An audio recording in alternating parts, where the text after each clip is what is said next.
Hello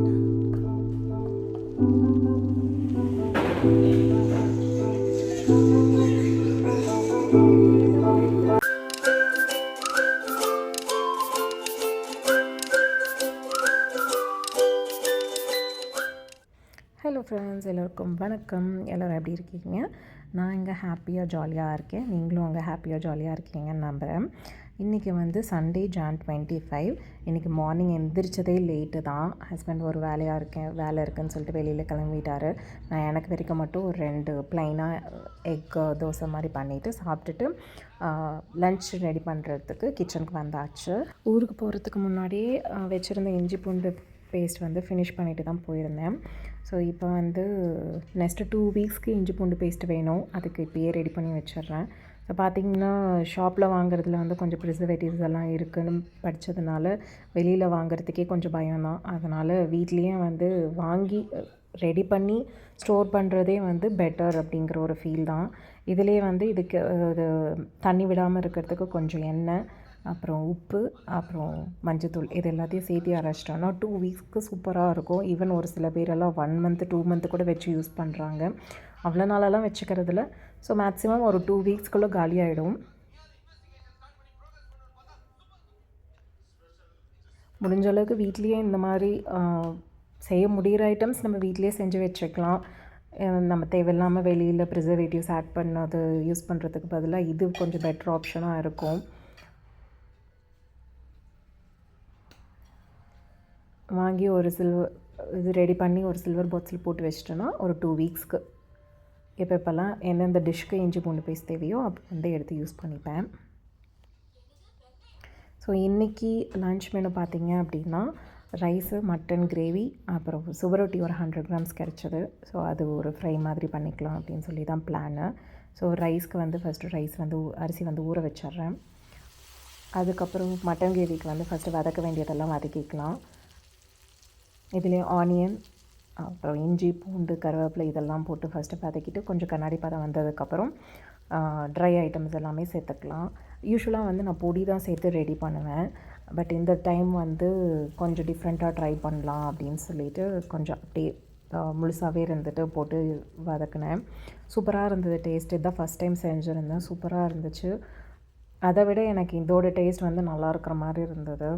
நல்லா கிரேவியும் வந்து நல்லா திக்காக வந்திருந்தது. இதில் எல்லா ஸ்பைசஸும் ஆட் பண்ணியிருக்கேன்.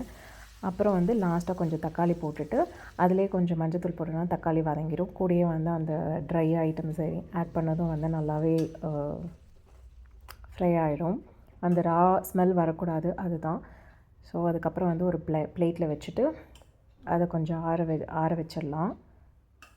அதுக்குள்ளே சுவரொட்டிக்கு வந்து தண்ணியில் வந்து போட்டு அதை வேக வைக்கணும். அது மேலே இருக்கிற ஸ்கின் அதெல்லாம் பிரித்து எடுத்தால் தான் நம்மளால் சாப்பிட முடியும். ரப்பர் மாதிரி இருக்கும். அதனால் அதை தண்ணியில் போட்டு கொஞ்சம் வேக வச்சிடலாம். அது கூடயே கொஞ்சம் உப்பும் மஞ்சத்தூளும் போட்டு வேக வைப்பேன். அப்புறம் இங்கே மட்டன் கிரேவிக்கு பார்த்திங்க அப்படின்னா ஹோல் ஸ்பைசஸ், அப்புறம் வந்து இஞ்சி பூண்டு பேஸ்ட்டு, அப்புறம் கருவேப்பிலை இது போட்டு நல்லா வதக்கிட்டு அதுக்கப்புறம் இதிலேயே வந்து கொத்தமல்லி கருவேப்பிலை 2ம் சேர்த்துப்பேன். அதோடய ஃப்ளேவர் சூப்பராக இருக்கும். எங்கள் அம்மா இப்படி தான் இருந்துட்டு ஃபஸ்ட்டு மட்டன் போட்டு வதக்கி கொடுப்பாங்க. சின்ன பிள்ளையில் வந்து அந்த மசாலா ஆட் பண்ணுறதுக்கு முன்னாடியே வந்து மட்டன் வந்து எடுத்து கொடுத்துருவாங்க. அப்போ தான் சாப்பிடுவேன். கொஞ்சம் மசாலா ஆட் பண்ணிட்டாங்க, காரமாக இருந்ததுன்னா சாப்பிட மாட்டேன். அதனால் எனக்கு இது செய்யும் போது எப்பப்பெல்லாம் மட்டன் செய்கிறேனோ எனக்கு அப்போல்லாமே வந்துட்டு எங்கள் அம்மா எனக்கு எடுத்து கொடுக்குறது தான் ஞாபகத்துக்கு வரும். நல்லா வதங்கிடும் அந்த ஈரல், அப்புறம் வந்து ஒரு சாஃப்டாக இருக்கிற பீசஸ் எல்லாமே வந்து நல்லா வதக்கும் போதே வந்து நல்லா வதங்கி வந்துடும். அப்போயே கொஞ்சம் அந்த உப்பு, அந்த மஞ்சத்தூளோட டேஸ்ட்டு, அந்த மெயினாக வந்து அந்த கருவேப்பிலை மல்லியோட டேஸ்ட் வந்து சூப்பராக இருக்கும். பார்த்திங்கன்னா தெரியும், குழம்பு வந்து நல்லா திக்காக இருக்குது. அதான் வச்சுட்டு ஒரு 5 விசில்ஸ் தான் விட்டேன். ஏன்னா ஆடு வந்து இளம் ஆடு மாதிரி தான் இருந்தது போல் இருக்குது. நல்லா டக்குனே வெந்துருச்சு. ஈவன் நான் வதக்கும் போதே நல்லாவே வெந்துருச்சு. பட் இருந்தாலும் ஒரு 5 விசில்ஸ் மட்டும் விட்டு எடுத்தேன். அதுக்குள்ளே இந்த சைடு வந்து சுவரொட்டிக்கு வந்து பார்த்திங்கன்னா எண்ணெய் விட்டு கொஞ்சோண்டு, அப்புறம் சோம்பு, வெங்காயம், அப்புறம் வெங்காயம் ஓரளவுக்கு நல்லா வதங்கினதுக்கப்புறம் இஞ்சி பூண்டு பேஸ்ட்டு, அப்புறம் அதிலே வந்து கருவேப்பிலை. மேக்ஸிமம் இப்போ கருவேப்பிலை வந்து மேக்ஸிமம் எல்லாத்துலேயும் நான் ஆட் பண்ணிகிட்ருக்கேன்.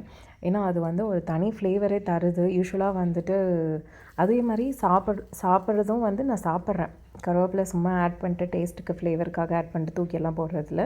கருவேப்பிலையும் சாப்பிட்றேன். ஏன்னா ஹேர் ஃபால் நிறையா இருந்தது. இப்போ கொஞ்சம் பெட்டராக இருக்குது.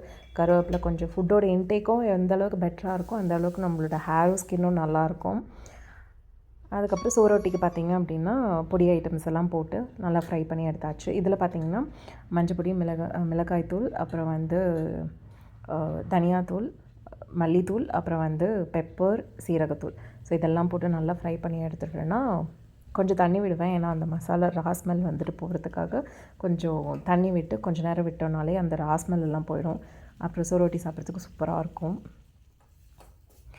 எப்படி வந்து கருவேப்பிலையும் அதே மாதிரி கொத்தமல்லி ஆட் பண்ணோன்னா இன்னும் அது வந்துட்டு ஃப்ளேவரை வந்து என்ஹான்ஸ் பண்ணி விடுது. சூப்பராக இருக்குது. அதனால் இப்போ வந்து மேண்டேட் என்ன பண்ணுறேன் அப்படின்னாலையும் வந்து கொத்தமல்லி கருவேப்பிலை முன்ன வந்துட்டு யூஸ் பண்ண மாட்டேன். இப்போ வந்து எல்லாத்துலேயும் யூஸ் பண்ணுறேன். அப்புறம் வந்து கிச்சனும் வந்து கையோடு க்ளீன் பண்ணிடுறது. விட்டுட்டு நம்ம இன்றைக்கி வந்து வெளியில் போகிற பிளான் இருக்குது. விட்டுட்டு போயிட்டு வந்தோன்னா திரும்பவும் வந்து அந்த வேலையெல்லாம் நம்ம தான் செய்கிற மாதிரி இருக்கும். அதனால் போகிறதுக்கு முன்னாடியே வந்து முடிஞ்ச அளவுக்கு எல்லா வேலையும் முடித்து வச்சுட்டு தான் போவேனே.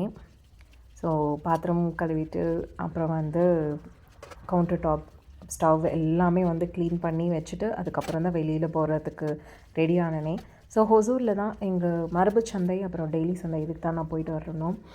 மரபு சந்தை பார்த்திங்கன்னா ட்ரெடிஷ்னலான நிறைய ஐட்டம்ஸ் வந்து வச்சுருக்காங்க. அங்கே மரபு சந்தையில் பார்த்திங்கன்னா நான் வந்து இது பருத்தி விதை பார்த்தேன். நிறைய ஐட்டம்ஸ் வச்சுருந்தாங்க. ஈவன் சீட்ஸ் ஆர் நட்ஸு நிறையா இருந்தது. அதே மாதிரி நான் ஒரு 3 வீக்ஸ் முன்னாடி போகும்போது வந்து மில்லட்ஸ் ப்ரௌனி வாங்கிட்டு வந்திருந்தேன். சூப்பராக இருந்தது. திரும்பவும் சரி போயிட்டு அதுக்காகவே வந்து போனேன். ப்ரௌனி வாங்கிட்டு வரணுங்கிறதுக்காகவே ஒரு பீஸ் 50 ருபீஸ் சொன்னாங்க. ஸோ 4 பீசஸ் வாங்கிட்டு வந்தேன். அப்புறம் வந்து ஈவன் தலைக்கு வந்து ஷாம்பூ ரீப்ளேஸ் பண்ணலாம் அப்படின்னு சொல்லிட்டு சிகக்காய் பொடி வந்து வாங்கிட்டு வந்திருந்தேன். சூப்பராக இருந்துச்சு அதுவும்.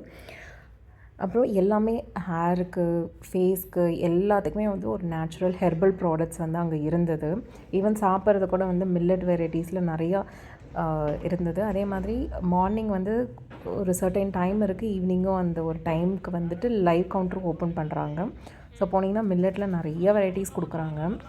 அப்புறம் பார்த்திங்க அப்படின்னா அங்கே மரபுச்சந்தையில் வேணுங்கிறதெல்லாம் வாங்கிட்டு அதுக்கப்புறம் இங்கே டெய்லி மார்க்கெட்டுக்கு வந்தேன். ஸோ வீட்டுக்கு 1 வீக்குக்கு தேவையான வெஜிடபிள்ஸ் எல்லாம் வாங்கிட்டு வந்துடலாம் அப்படின்ட்டு. நான் ஒர்க் பண்ணுறதுனால எனக்கு மேக்ஸிமம் இந்த சாட்டர்டே சண்டேஸில் போயிட்டு எனக்கு வேணுங்கிற வெஜிடபிள்ஸ் நான் வாங்கிட்டு வந்தேன்னா தான் அடுத்த 1 வீக்குக்கு குக்கிங்க்கு எனக்கு கொஞ்சம் பெட்டராக இருக்கிற மாதிரி இருக்கும். அப்புறம் அங்கேயே வந்து ஒரு மோர் குடிச்சிட்டு வீட்டுக்கு வந்து குளிச்சுட்டு நானும் ஹஸ்பண்டும் வந்து சிறை மூவி பார்த்துக்கிட்டு அப்படியே ஃபுட்டை வந்து என்ஜாய் பண்ணிகிட்ருந்தோம். மூவி வந்து சூப்பராக இருந்துச்சு. ஒரு ஃபீல் குட். அப்புறம் அப்படியே மூவி பார்த்துட்டு அப்படியே ஈவினிங் வந்து கொஞ்சம் நேரம் அப்படியே ரெஸ்ட் எடுத்துகிட்டு ரிலாக்ஸ் பண்ணிகிட்டு இருந்தேன். அதுதான் வீடியோட எண்டுக்கு வந்துட்டோம். மூவியும் நல்லா இருந்தது, டேவும் நல்லா இருந்தது. இதே மாதிரி உங்களோட டேவும் சூப்பராக இருந்ததுன்னு நம்புகிறேன். திரும்பவும் வேறு ஒரு வீடியோவில் சந்திப்போம். Until bye from Anu. By.